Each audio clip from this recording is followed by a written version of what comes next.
Imagine this. You water your plant every day, thinking you are taking good care of it. But day by day, the leaves still turn yellow out of your control, and eventually it dies. This fact may sound surprising. The more you water your plants, the more likely you are to kill them. But in reality, most people still don't know when their plants actually need water.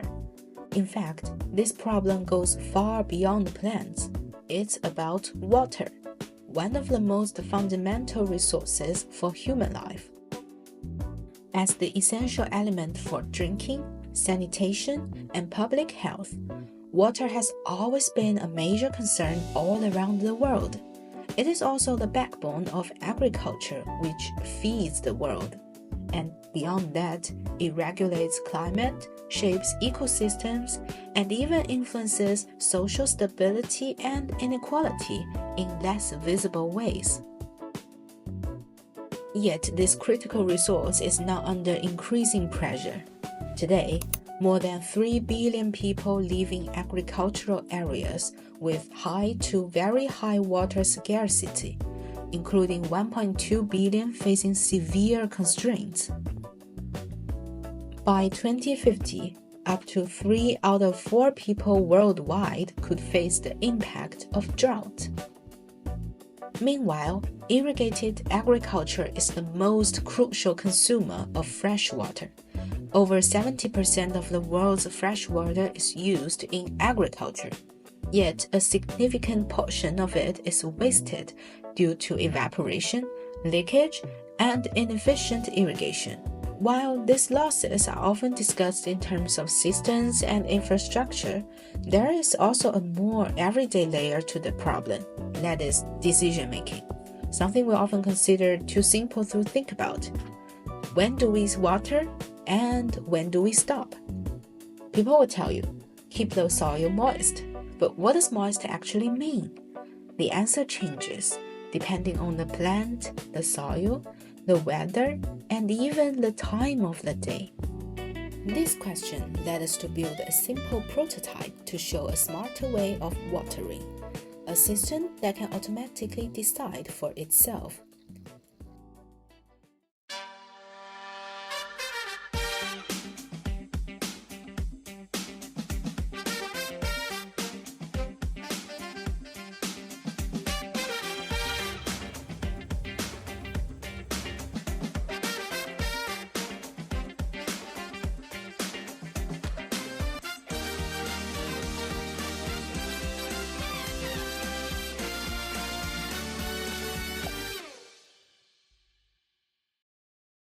So here it is, our wisdom garden, built with basic Arduino components. At its core, the idea is simple: only water when the soil is dry. To make that happen, we designed the system with 2 parts, sensing and responding.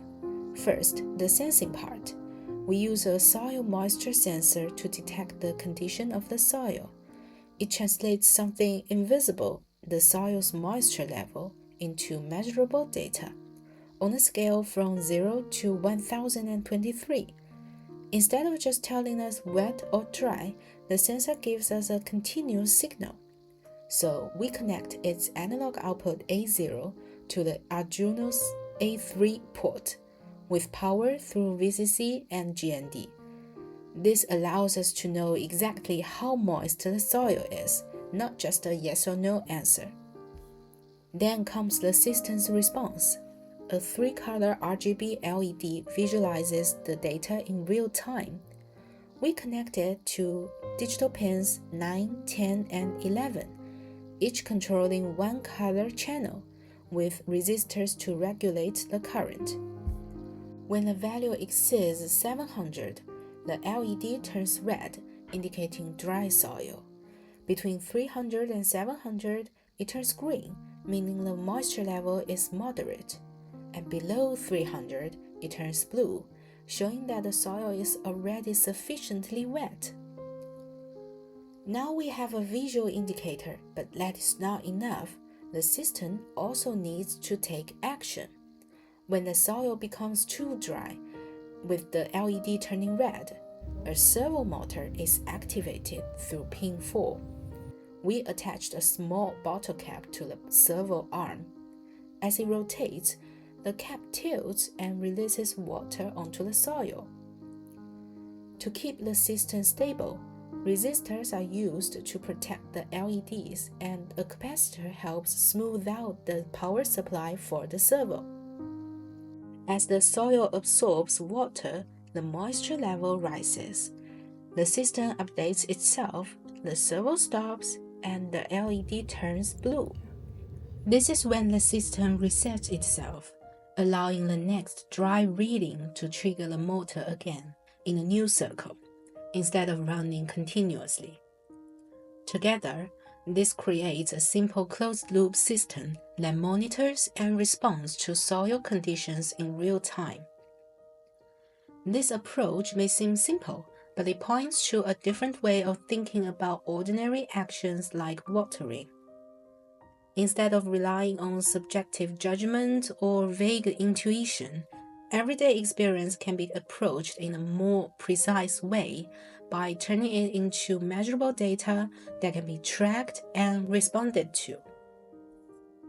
In this sense, watering is no longer a trivial action, but a specific example of a larger challenge: how to act based on data rather than assumption. What we built only addresses a small part of the problem. To see its full scale, we have to step beyond this prototype. In reality, agricultural water management operates at a much broader level, involving large-scale infrastructure, policy frameworks, and coordinated resource allocation. In Nigeria, irrigation systems supported by the World Bank have expanded across tens of thousands of hectares, producing enough food to feed over 1 million people. In Morocco, thousands of farmers receive data-driven advisory services that guide irrigation decisions. And in Indonesia, large-scale modernization projects are helping hundreds of thousands of farmers improve efficiency and reduce water waste. According to the United Nations, water must be treated as a scarce resource, managed not only through infrastructure, but through integrated systems that combine data, technology, and coordinated allocation across sectors. And in a way, that shift already begins with something very concrete, like how we choose to water a plant.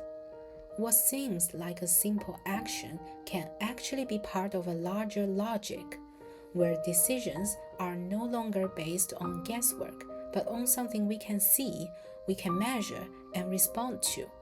Because natural resources have always been limited. What makes a difference is how we deal with those limits. From a small prototype to large-scale systems that already at work in the world, the pattern is clear. Even within a finite world, the possibilities we create can be infinite.